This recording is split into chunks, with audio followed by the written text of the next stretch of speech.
The Yellow Sign from The King in Yellow by Robert W. Chambers. Chapter 1. There are so many things which are impossible to explain. Why should certain chords in music make me think of the brown and golden tints of autumn foliage? Why should the Mass of Saint Cecile bend my thoughts wandering among caverns whose walls blaze with ragged masses of virgin silver? What was it in the roar and turmoil of Broadway at 6 o'clock that flashed before my eyes the picture of a still Breton forest where sunlight filtered through spring foliage and Sylvia bent, half curiously, half tenderly, over a small green lizard, murmuring, "To think that this also is a little ward of God." When I first saw the watchman, his back was toward me. I looked at him indifferently until he went into the church. I paid no more attention to him than I had to any other man who lounged through Washington Square that morning. And when I shut my window and turned back into my studio, I had forgotten him. Late in the afternoon, the day being warm, I raised the window again and leaned out to get a sniff of air. A man was standing in the courtyard of the church, and I noticed him again with as little interest as I had that morning. I looked across the square to where the fountain was playing, and then, with my mind filled with vague impressions of trees, asphalt drives, and the moving groups of nursemaids and holiday makers, I started to walk back to my easel. As I turned, my listless glance included the man below in the churchyard. His face was toward me now, and with a perfectly involuntary movement, I bent to see it. At the same moment, he raised his head and looked at me.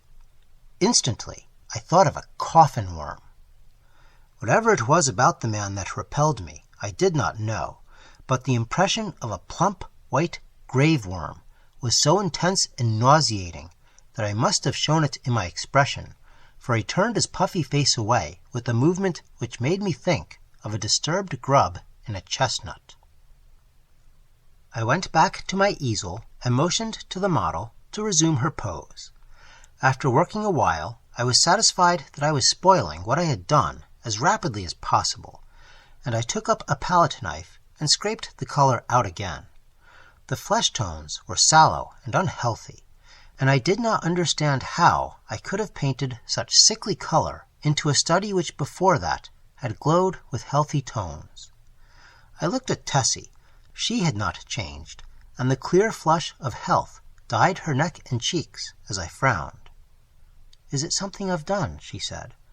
"No, I've made a mess of this arm, and for the life of me, I can't see how I came to paint such mud as that into the canvas," I replied. "Don't I pose well?" she insisted. "Of course, perfectly."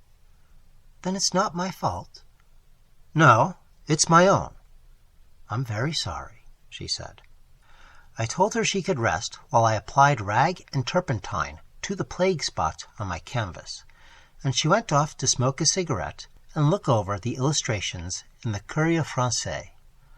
I did not know whether it was something in the turpentine or a defect in the canvas, but the more I scrubbed, the more that gangrene seemed to spread. I worked like a beaver to get it out, and yet the disease appeared to creep from limb to limb of the study before me. Alarmed, I strove to arrest it, but now the color on the breast changed, and the whole figure seemed to absorb the infection as a sponge soaks up water.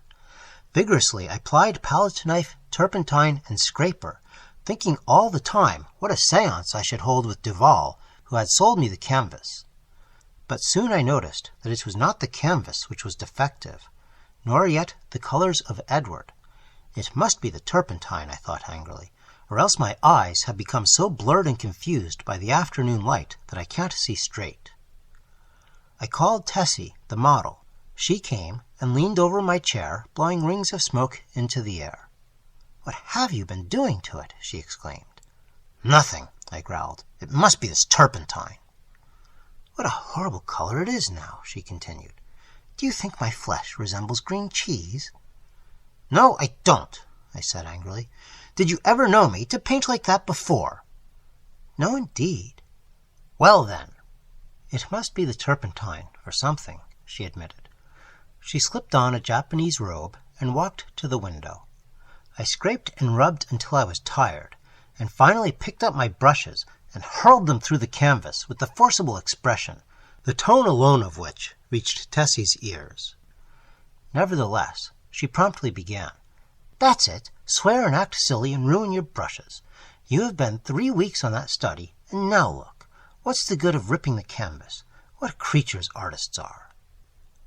I felt about as much ashamed as I usually did after such an outbreak, and I turned the ruined canvas to the wall. Tessie helped me clean my brushes and then danced away to dress. From the screen she regaled me with bits of advice concerning whole or partial loss of temper, until, thinking, perhaps, I had been tormented sufficiently, she came out to implore me to button her waist where she could not reach it on the shoulder. "Everything went wrong from the time you came back from the window and talked about that horrid-looking man you saw in the churchyard," she announced. "Yes, he probably bewitched the picture," I said, yawning. I looked at my watch. "It's after 6, I know," said Tessie, adjusting her hat before the mirror. "Yes," I replied, "I didn't mean to keep you so long."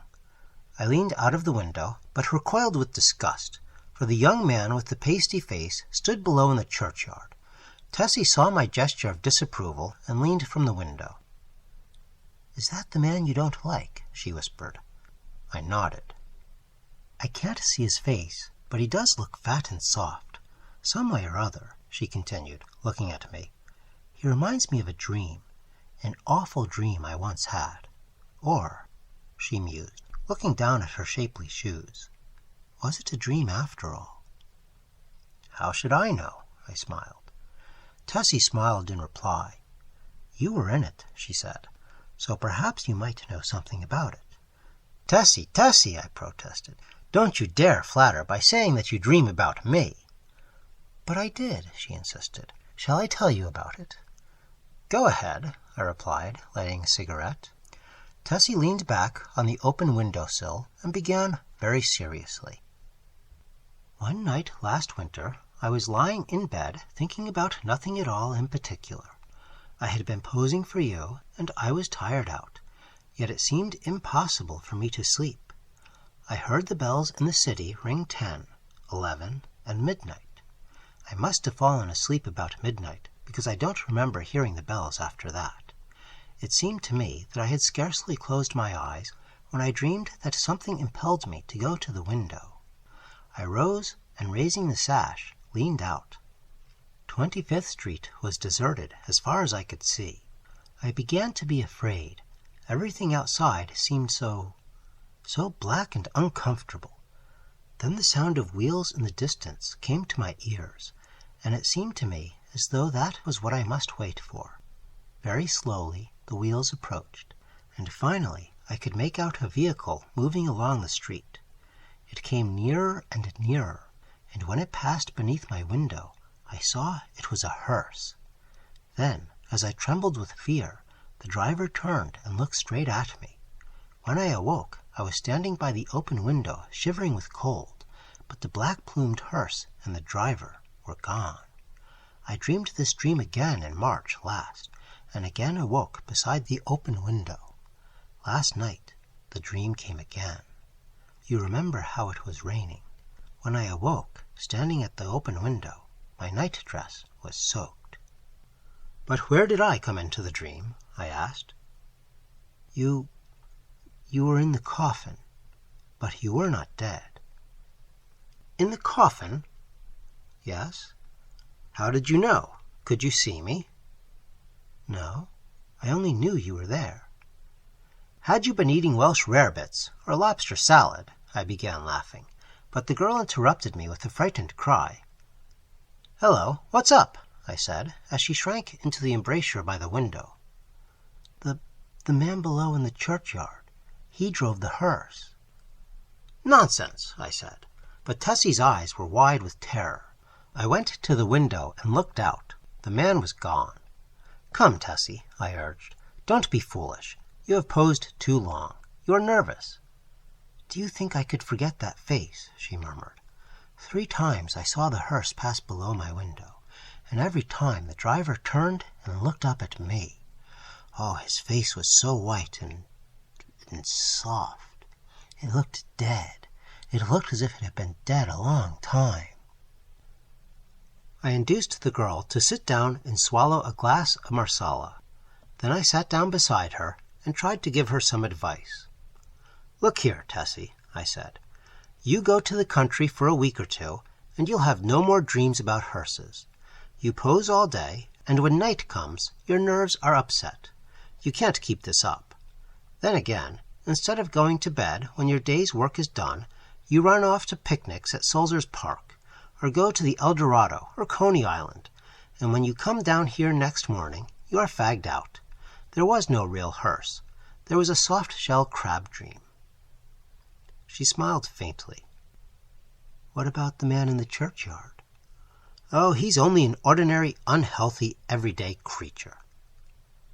"As true as my name is Tessie Reardon, I swear to you, Mr. Scott, that the face of the man below in the churchyard is the face of the man who drove the hearse." "What of it?" I said. "It's an honest trade." "Then you think I did see the hearse?" "Oh," I said diplomatically, "if you really did, it might not be unlikely that the man below drove it. There is nothing in that." Tessie rose, unrolled her scented handkerchief, and taking a bit of gum from a knot in the hem, placed it in her mouth. Then, drawing on her gloves, she offered me her hand with a frank "Good night, Mr. Scott," and walked out.